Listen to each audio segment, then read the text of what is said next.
Welcome back to RuggedMade, folks. I'm Jared, and we've got our VIP guest here, Jake from Dude Ranch DIY. Hey everybody. So Jake's been visiting with us for a while, and we've made a whole bunch of videos. I hope you've been checking those out. And we've been splitting a lot of wood, so the wood is piling up. That led us to the question of, how do you stack and store your wood? Or do you even stack it? How do you store your wood, whether it's long-term or short-term? Is it for seasoning purposes, or just to grab from, to burn, all those kinds of topics. So why don't we start by looking at sort of a best case scenario if you've got the resources to store it inside. Yeah, that's nice. So we got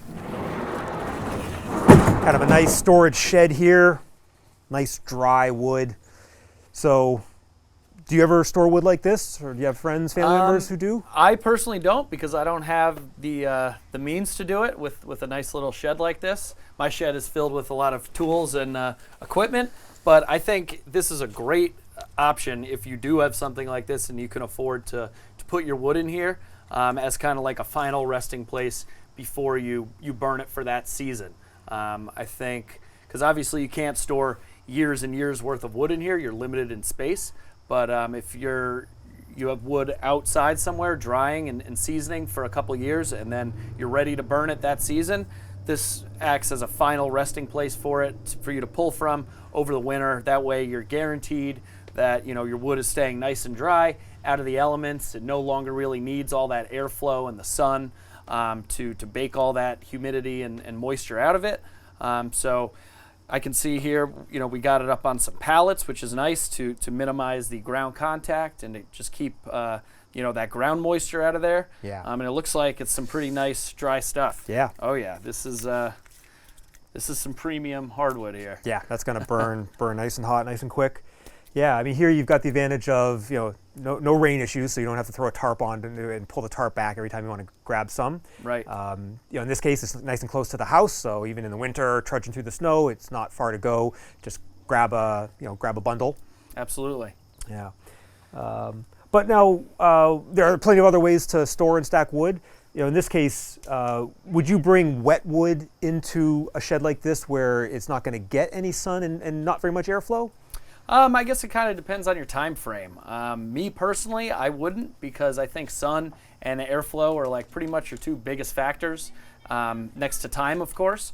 But it's certainly a viable option. I just think it's probably going to end up taking longer for the wood to season and fully dry, rather than being outside, exposed to that wind and sunlight. All right, well, why don't we head over to another part of the farm and look at some other ways to store wood. Even if you had a place like this, if you're trying to pile up, get ahead of the game and store like a year or two worth of wood, you're gonna have to be outside, of course. So we've got some racks. You mentioned pallets. We can also use pallets outside. Absolutely. So why don't we head over there and we got to stack up the wood that we just split anyway. All right, let's do it. Sounds good. So for the average homeowner who's just doing a typical amount of splitting, they just need a place to store, a couple of cord maybe. So we've set up a rack here outside the barn, and let's stack up the wood, and that's gonna pretty much do it for the average person. Yeah, I think these racks keep it nice and simple, and they're relatively inexpensive. You can kind of change the length and everything of the amount it'll hold. Yep. And it's pretty easy at the end of the day. If you cut it 8 foot by 4 foot tall, you can get a cord pretty quick. Yep, that's exactly what the dimensions are here. It's just some 2x4 pressure treated, and let's see how much of this wood will fit in there. All right. All right, so let's see how the pro stacks. Well, the nice thing about these racks is it kind of takes the guesswork out of it, because you have sides and you're keeping it up off the ground. So stacking, goes pretty easy. I do, however, like to usually keep with these triangle pieces, I like to keep one of the flat sides down for that first row. Yep. That way it's pretty stable. And the other big thing is just making sure that your wood is nice and centered. You don't want the whole row to be tipping forward or backward one way or the other. Yeah. So. And we have mostly consistent length stuff, but some Right. of the shorter stuff I'm kind of setting aside. Yep. So we don't want that to be the foundation. That's always good to put on the top. But consistent length is always nice. Now, do you ever care which side the bark is facing as far as rain getting in there or air? So I typically like the bark to be kind of like down, because it gives the wood, you know, a little bit more exposure to the sun, especially in those summer months when, you know, you can keep your wood uncovered for the most part. But to each their own. Some people like to think that the wood on the top row, the bark is exposed, that it'll, you know, help keep the rest of the wood dry, which I guess has a little bit of validity there. So you mentioned covering. So once this was as high as we were going to go for the day, what would you do as far as covering? And, you know, does it matter, you know, time of year or type of wood?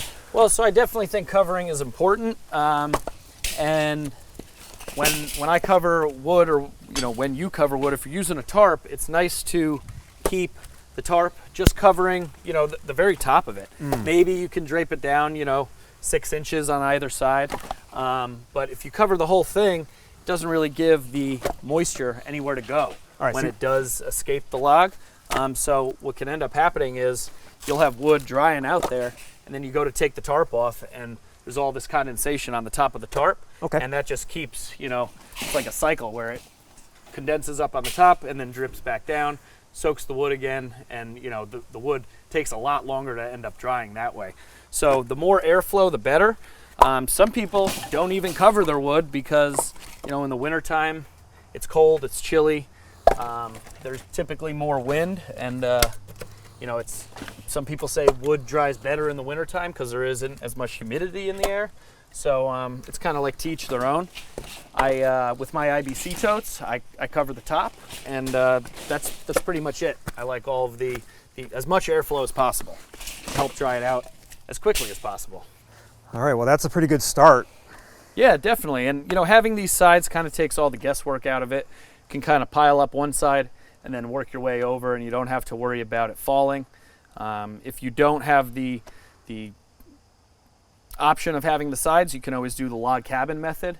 However, I've found that does typically take a little bit more precise and a little bit more time to be able to get those nice even log cabin, you know, ends. That way it doesn't end up falling over. You almost have to be kind of a stonemason finding the perfect interlocking pieces. So right, which can take more time, but, you know, in the end, you can make a nice stack of wood anywhere, and you don't need to have the 2x4s, which is definitely a good option. However, this kind of, you know, like I said, takes the guesswork out of it. Yeah, it's simple, it's the low cost, it does work nicely, and it's flexible with the size of the stack. I mean, you can have, you know, a much smaller version of this, just cut these 2x4 shorter, and that could just be what's on your back porch, what you grab for just for your daily stoking needs. Absolutely. As opposed to having, you could have 10 of these out back for long-term seasoning and storage. Right.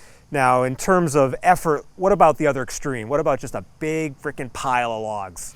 Well, so you can see that, you know, typically you see that in the more commercial operations and stuff where, you know, you might have a firewood processor or a conveyor or something. Just dropping it into big piles. And does that ever make sense? It must, otherwise people wouldn't be doing it. Personally, I don't do that because, one, I don't have a machine that can, you know, stack it up that high like a conveyor. But I mean, my thinking is that a loose pile like that must get an awful lot of airflow because the wood isn't stacked. A lot of exposure to the sun, granted, you know, you're out in a field or something, you know, a big wood yard. However, you do end up probably losing that bottom layer of, you know, wood if you're not on pavement or a concrete pad, because typically in a big, you know, operation like that, you're loading trucks with a front end loader or something like that, and you're just scooping it all up. And if you're not then running it through a firewood disc cleaner or a trommel or something, you're getting all of that material that's down on the bottom. Another good option is like a firewood bucket to sort out all the fines, but that's, you know, added expense. Yeah, or like one of the tumblers. Right. So, I mean, a pile definitely has its place. I think a lot of people do use it, but it's just not the proper solution for me and my operation. Yeah, I think partly it comes down to the time. You know, how much time do you have to stack it neatly, get the benefits of the drying, and it, you know, looks nice versus just the time saved to just dump it in a pile. Absolutely. I think these racks, you know, you see them quite often, and it's for good reason. They're relatively cheap, they're easy, you can move them around when they're empty, and, you know, you can change that size. And it's just a great solution to load up your firewood, whether it's just beginning the seasoning process or, like you said, on your porch, ready to go into the wood stove. Yeah, and then one other method we want to mention is just pallets. We saw the pallets in the shed where we've stored our nice dried, ready to go wood, but you can store it outside on pallets too. Absolutely. Have you ever tried that method? I have tried that. Before I got into the whole IBC tote thing, I was using big rows of pallets with just fence posts banged into the end to act as sides. But even if you don't have the fence posts, you can kind of start at the end and taper your way up, so it's kind of like a big mound, and you don't have to worry about it falling over. So pallets are great because they keep the wood up off the ground, and it provides plenty of airflow between the rows. Now you've got a tractor with forks. Yes. Did you ever do the pallets where they had sides and you could, now you've got the totes, which is kind of perfect for the commercial operation like yours, but did you ever use that fork approach with the pallets? I never did, only because I kind of saw that as an option, and then I saw the totes, and the totes I was able to luckily get really good access to. However, if I didn't have such a good steady supply of totes, I think I probably would have looked at the pallet option, because pallets are pretty readily available for basically free. Yeah. And with a couple nails or a couple screws, you can take off a couple of the pieces and screw a pallet or two pallets to a pallet, and then you got a nice little box, with sides that you can stack up, all your firewood, and even pick it up with a tractor if you have that, and move it around your wood yard up to your house or into your barn. All right, well, we got this all stacked up. It looks like we only got a couple pieces left there to hold down the tarp. So, Joe, why don't you back up that truck full of wood?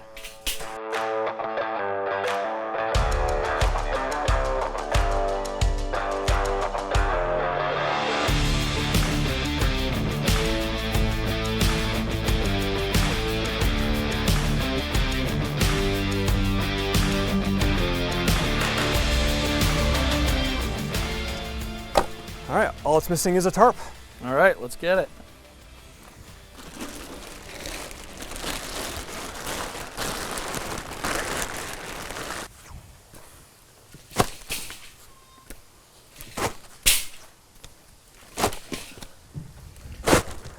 There we go. That should do it.